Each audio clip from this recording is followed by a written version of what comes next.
Welcome to This Explainer. Look, getting married is an absolutely thrilling milestone, but let's be totally honest here. Tackling government paperwork? Yeah, that is definitely the least romantic part of wedding planning.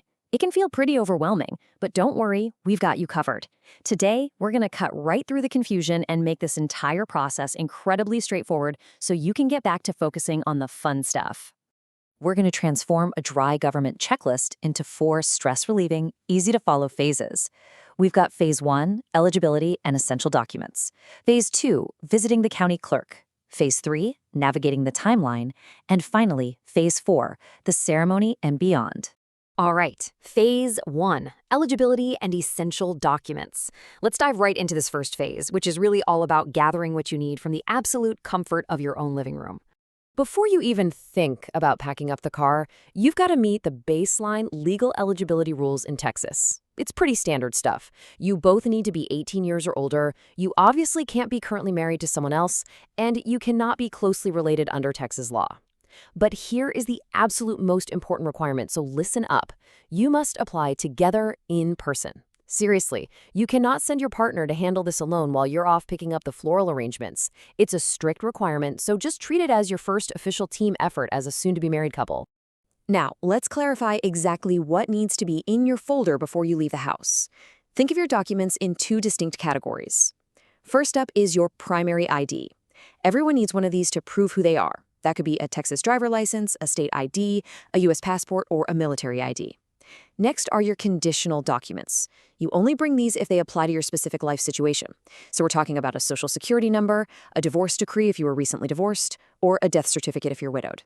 Grab exactly what you need, toss it in a safe folder, and you're good to go. Moving right along to Phase 2, visiting the county clerk. With your paperwork perfectly sorted, it is time to actually head down to the local government office. And I've got a massive sigh of relief moment for you right now, especially for couples planning destination weddings who might be stressing over strict location rules. Let's bust a huge myth right here. You do not need to be a Texas resident, and you can apply in literally any Texas county. That means if you live in Dallas, but you're getting married on the beach in Galveston, you can just get your license in Dallas, or vice versa. Texas gives you total flexibility here, which is a real game changer. As for the actual interaction at the clerk's desk, it is surprisingly simple. It really just breaks down into 4 quick steps. First, you fill out the application form. Second, you hand over that identification we just organized. Third, you verify all your information. And please double check the spelling of your names. You do not want a typo on your marriage license. And fourth, you both sign. That's really it. Boom, you've conquered the paperwork. Of course, there is a small cost for this service. You should expect the typical fee to range anywhere from $60 to $100.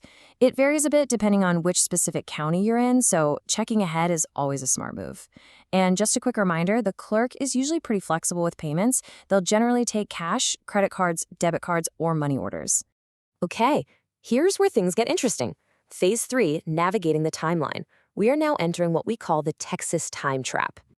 Messing up the timeline is absolutely the biggest potential pitfall for any couple getting married in the state. Here's exactly how this trap works. The clock starts the exact second your license is officially issued by the clerk. But hold your horses. You cannot just run out and get married immediately. Texas requires a mandatory 72-hour waiting period. Only after those 3 full days have passed can the ceremony legally happen. But the clock is still ticking. Exactly 90 days after issuance, the license completely expires. If you hit day 91, it's totally void, and you literally have to start the whole process over. Now, if you're looking at that 3-day wait and panicking, take a breath. There are a few specific loopholes for couples who might be in a serious rush and need to bypass that mandatory 72-hour period. The state will actually waive the wait time if you're an active duty military member, if you get a court-approved waiver, or if you've completed an approved premarital education course. Fit into one of those buckets, and you can tie the knot as soon as you have that piece of paper in hand. Which brings us to Phase 4, the ceremony and beyond. You finally made it to the big day, but the bureaucratic journey isn't quite over just yet. First things first, you actually need someone who legally has the power to marry you. Texas authorizes a surprisingly wide variety of officials. We're talking judges, justices of the peace, and ordained religious leaders like licensed ministers, priests, rabbis, and imams. When you're planning your ceremony, just make absolutely sure your chosen officiant falls into one of these recognized legal categories before you start walking down the aisle. Okay, so the I-dos are said, the rings are exchanged, the crowd goes wild. But securing the record is your next vital step. Listen to this. If your officiant doesn't sign the license and return it to the county clerk, your marriage is not officially recorded by the state. Usually, the officiant handles mailing that completed document back in, but I highly recommend that you double-check they actually dropped it in the mail. And finally, we reach your post-wedding victory lap, ordering certified copies of your marriage certificate. You're going to need these official copies to unlock all those essential life administrative tasks. Everything from changing your name and updating your social security, to tweaking your driver license, updating insurance benefits, or handling immigration applications. Honestly, do yourself a huge favor and just order a few extra copies right off the bat. It'll make your life so much easier down the road. So the cake is eaten, the license is filed, and the government paperwork is completely out of the way. You successfully navigated the bureaucracy, but it really begs the ultimate question. If getting a simple piece of paper was this much of a team effort, how will you tackle the massive, beautiful adventure of marriage itself? I hope this explainer leaves you feeling confident, organized, and totally ready for the big day. Thanks so much for joining me, and hey, here's to a beautiful, stress-free wedding.